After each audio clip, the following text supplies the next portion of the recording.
Greetings, everyone. I'm so glad you have joined us for this webinar. My name is Clark McNace, and I am the UPRTA Flight Department Team Lead. And what I'd like to do is give you an overview for the next few minutes of this team and its working groups. Now, before I go into that, if you don't mind, I'd like to give you just a little bit of my background in order to hopefully gain some credibility with you as it relates to these initiatives. I've been flying airplanes a long time, not only general aviation, U.S. Navy, a major airline flying Boeings, but uniquely, the last 20 years, I've been full-time involved in loss of control and flight mitigation, specifically teaching UPRT on a full-time basis to professional pilots. And I should say, not just that, but flight students as well.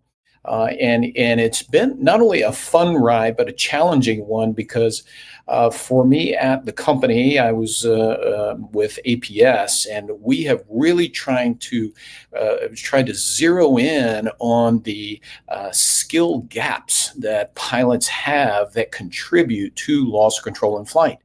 And we really feel like that we've got a good set of methodologies now that are proven and all of that. And we'll go into that later. But for now, I just want to share just a little bit of some of the history. It was really about 2009 when the industry stakeholders worldwide got together because of the Royal Aeronautical Society, and they formed a group to look at loss control in flight. And I got to be part of that team for 3.5 years. And ultimately, they created some deliverables that got passed up to ICAO. So not only that, I got asked to be involved with the FAA stall stick pusher working group, where we looked at how the industry in the FAA world was teaching stalls and what do we need to do about it, since stall is such a significant part of loss of control in flight. As well as that, I get involved with the ICAO groups that were trying to push this unique set of UPRT training initiatives to the airlines worldwide. And based on my experience, not only flying at airlines, but also teaching UPRT to airlines, they asked me to be part of that GO team where I traveled with them around the world, helping airlines implement UPRT into their training. And then also was involved with EASA as they began to look at what they need to do in the EASA world. I traveled to Cologne, Germany, where the headquarters is, and worked for several years helping them come up with their regulatory guidance for the industry. So I hope that gives you a good little overview of the breadth of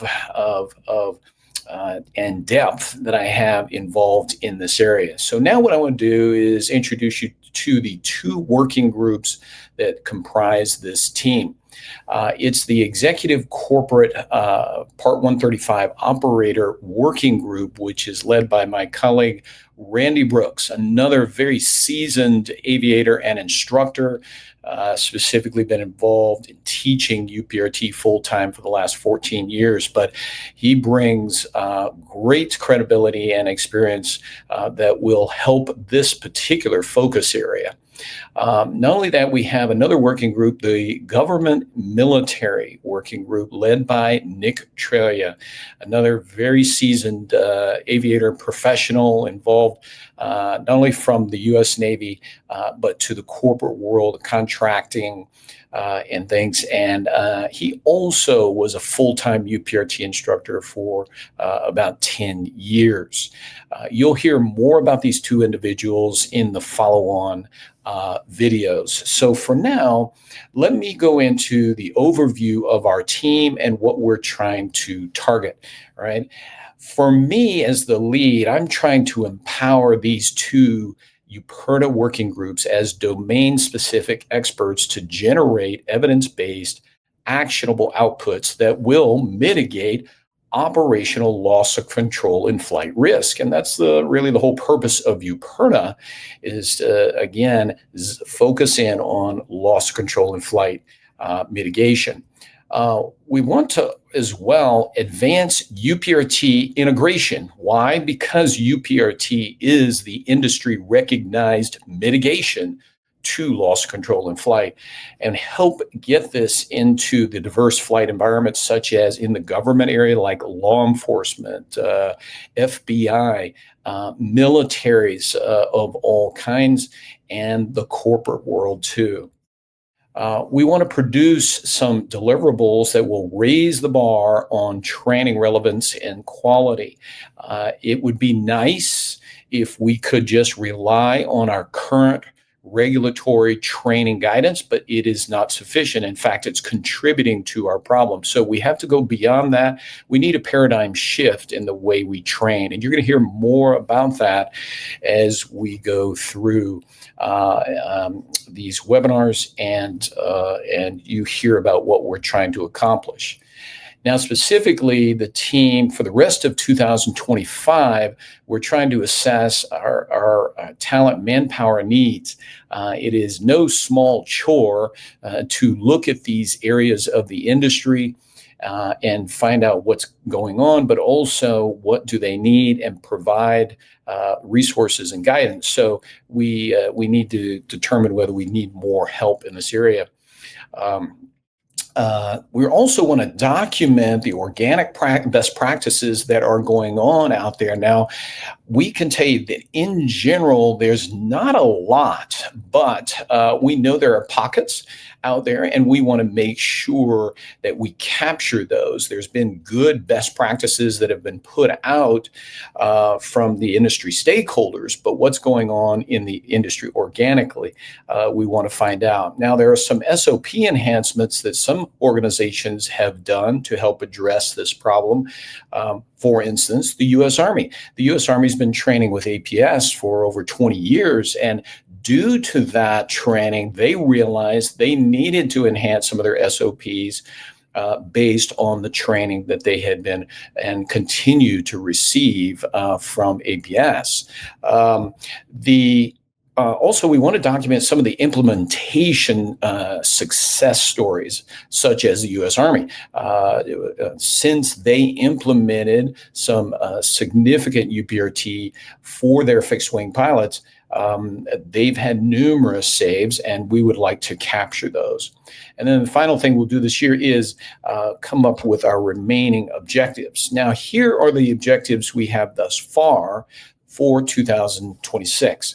We would like to drive institutional loss control and flight awareness and risk management. I would like to be able to tell you that that awareness in this area is everywhere, but it's simply not. There actually is very low awareness, and hence it doesn't migrate to the risk management that flight operations need to do. We want to provide the industry with some ROI models and help them understand that even though this is going to take extra cost, that cost will be beneficial in the long run. There. And we want to provide the industry with some implementation models. We have lots of experience. We have a tremendous number of experts, not only on this team, but in the UPRTA organization, that will be able to provide various training models that can work in various organizations, say from flight schools to simulator to airlines and corporate and that kind of thing. And then, of course, we want to support institutional UPRT programs. Once UPRT programs are in place, we want to continue to provide support and guidance as they go forward, because as we know, the first shot at implementing UPRT in an organization is not the final solution. It will grow because there is a good number of things that pilots and flight departments have to learn. All right, that gives you the overview. If you have any questions, please feel free to reach out to me. Take a snapshot of my email there. You are welcome to reach out to me at any time. UPRTA.org is the website to look at the organization. And I hope you'll join me as I introduce and bring these next two working group leaders up, and they will share what they're doing specifically. Thanks for joining me.